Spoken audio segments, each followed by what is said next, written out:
Story 17. God's Covenant with David. Saul was the first king of Israel. He was tall and handsome, just like the people wanted. Saul was a good king for the first few years that he ruled over Israel, but then he became a wicked man who did not obey God. So God chose a different man who would one day be king in his place.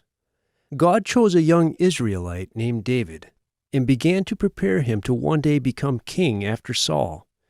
David was a shepherd from the town of Bethlehem. At different times, David killed both a lion and a bear that attacked his father's sheep while David was watching them.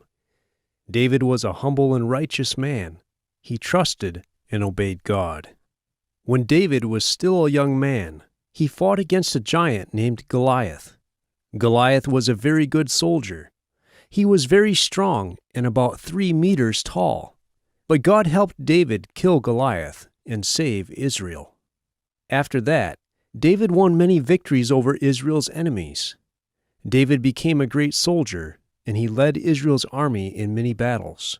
The people praised him very much. The people loved David so much that King Saul became jealous of him. Finally, Saul wanted to kill him. So David ran away into the wilderness to hide from him and his soldiers.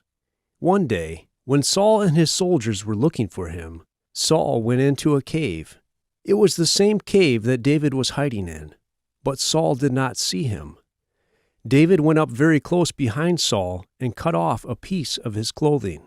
Later, after Saul left the cave, David shouted to him to look at the cloth he was holding. In this way, Saul knew that David refused to kill him to become king. Sometime later, Saul died in battle, and David became king of Israel. He was a good king, and the people loved him. God blessed David and made him successful. David fought many battles, and God helped him defeat Israel's enemies. David conquered the city of Jerusalem and made it his capital city, where he lived and ruled. David was king for 40 years.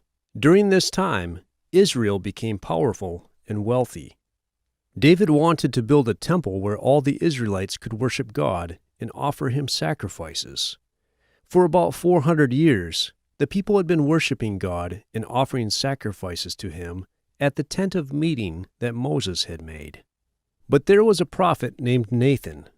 God sent him to tell David this: "You have fought in many wars, so you will not build this temple for me.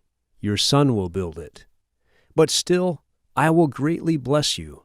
One of your descendants will rule as king over my people forever."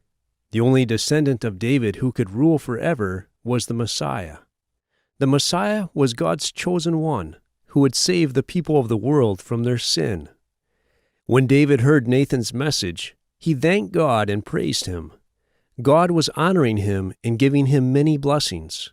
Of course, David did not know when God would do those things. We know now that the Israelites would have to wait a long time before the Messiah came, almost 1,000 years. David ruled his people justly for many years. He obeyed God very much, and God blessed him. However, toward the end of his life, he sinned terribly against God.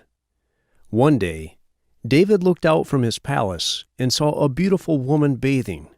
He did not know her, but he found out that her name was Bathsheba. Instead of looking away, David sent someone to bring her to him. He slept with her and sent her back home. A short time later, Bathsheba sent a message to David saying that she was pregnant. Bathsheba's husband was a man named Uriah. He was one of David's best soldiers. He was away fighting in a war at this time. David called Uriah back from the battle and told him to go be with his wife. But Uriah refused to go home while the rest of the soldiers were in battle. So David sent Uriah back to the battle and told the general to place him where the enemy was strongest so that he would be killed. This is what happened. Uriah died in battle. After Uriah died in the war, David married Bathsheba. Later, she gave birth to David's son. God was very angry about what David had done.